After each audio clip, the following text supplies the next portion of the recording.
कोपरगाव शहराला ऐतिहासिक व पौराणिक वारसा लाभलेले व गोदावरी नदीच्या तीरावर बसलेल्या बेट येथे परमसद्गुरू श्री शुक्राचार्य महाराजांच्या पावन अशा पवित्र भूमीत संजीवनी पार्क तसेच श्री गणेश मंदिर, श्री विष्णू मंदिर तसेच श्रीमंत महादेव मंदिर व श्रीदत्त मंदिर या संपूर्ण मंदिर परिसराचे श्री शुक्राचार्य मंदिराच्या वतीने झालेले सुशोभीकरण व कायापालट याचा भव्य लोकार्पण सोहळा गुरुवार दिनांक 12 फेब्रुवारी 2026 रोजी सायंकाळी परमपूज्य महंत रमेश गिरीजी महाराज, परमपूज्य महंत परमानंदजी महाराज, परमपूज्य महंत राघवेश्वरानंद गिरीजी महाराज आदी संत महंतांच्या शुभहस्ते रेबीन कापून उद्घाटन करण्यात आले।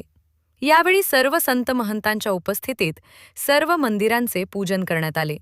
त्यानंतर श्री शुक्राचार्य महाराज मंदिराच्या वतीने उपस्थित सर्व संत महंतांचे व उपस्थित मान्यवरांचे शाल, नारळ व प्रसाद देऊन सत्कार करण्यात आला।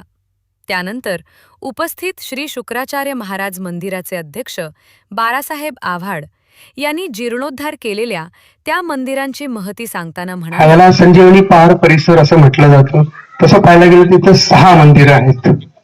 एक आहे श्री गणेशाचं मंदिर जे आपल्या मागे आहे, त्याच्या समोर आहे श्री विष्णूचं मंदिर जे काळ्या कुळकुळीत आणि चोपड्या दगडांपासून बनलेलं आहे।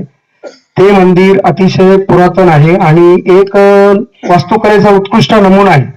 तर त्याला आपण पूर्ण त्याचे पॉलिशिंग करून घेतले, त्याचं वॉटरप्रूफिंग करून घेतलं, त्याचा दर्जा केमिकलने भरून घेतल्या आणि मग आता त्याचा पॉलिशिंगचा एक हात झालेला आहे, बाकीचा अजून दुसरा हात व्हायचा आहे।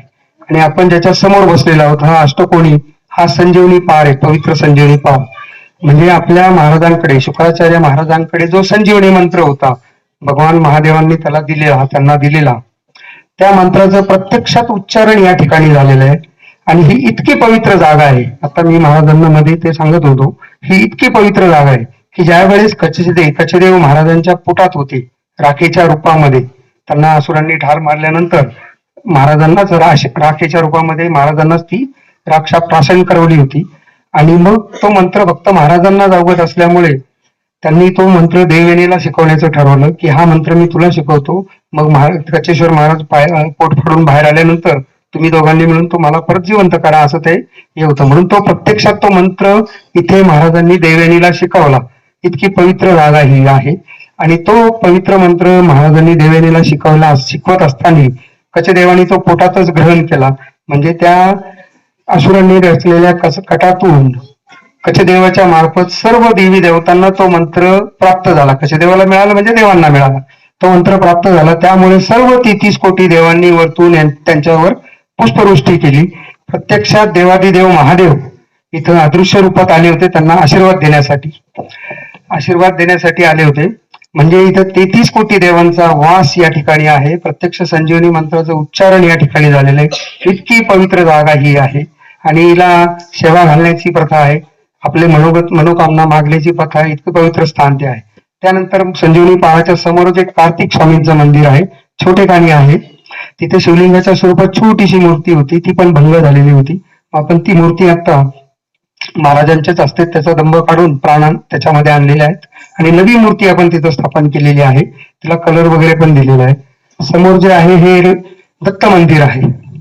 हे दत्त मंदिर याचा सुद्धा आपण पूर्ण जीर्णोद्धार केलेला आहे। आपल्या समोर आहे ते पवार सरकार, श्रीमंत महादेव पवार सरकारांचं महादेव मंदिर आहे। आता हे काम हाती घेतलं, काम मोठं होतं, वेळ कधी होता की आपल्याला शिवरात्रीपर्यंत ते पूर्ण करायचं असा संकल्प आम्ही केला होता। अनेक अडचणी आल्या पण त्या अडचणीवर आपण मात करत आज इथपर्यंत पोहोचलो। 90% काम जवळजवळ पूर्ण झालेलं आहे, थोडंसं फिनिशिंग बाकी आहे, ते येते एक 10-15 दिवसात होऊन जाईल।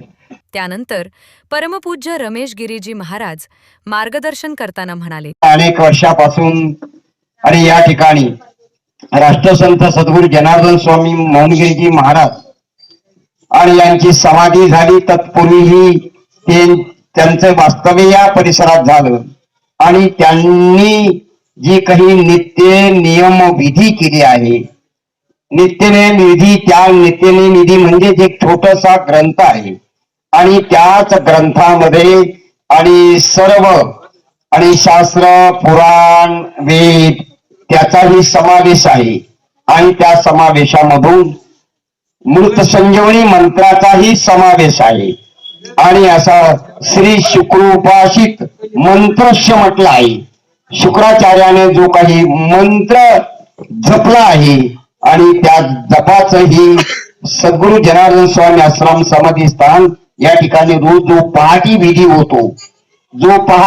होतो, त्या विधीमध्ये शुक्राचार्यांचाही नामाचा समावेश आहे. म्हणून श्री शुक्रोपासित संजीवनी मंत्रस्य असा त्या मंत्राचा उच्चार गेल्या 36 वर्षापासून त्या ठिकाणी होतो आहे आणि तोही माईकवर पहाटी होतो आहे. आणि असे हे संजीवनी पार प्रसिद्ध असलं एकमेव ठिकाण आणि या ठिकाणाचा जीर्णोद्धार अर्थात या ठिकाणची प्रगती, या ठिकाणचं एक मोठं काम या ठिकाणी या मंडळाने केलं. आणि बरंच आता काय बराचसा वेळ झालेला आहे आणि या कामाचा एक आदर्श म्हणून यांनी हे काम हाती घेतलं आणि ते केलं आहे. अजून काही करायचं राहिलेलं आहे. म्हणून या महाशिवरात्रीच्या महान पर्व काळावर या मंडळीने हा लोकार्पण सोहळा आयोजित केला आहे. आणि या महाशिवरात्र आपल्या संस्कृतीमध्ये आणि वर्षभरामध्ये आणि 24 एकादशी असतात. हा एक 24 एकादशीचा महान पर्व काळ, 24 एकादशी आणि 5 पर्व काळ आहे.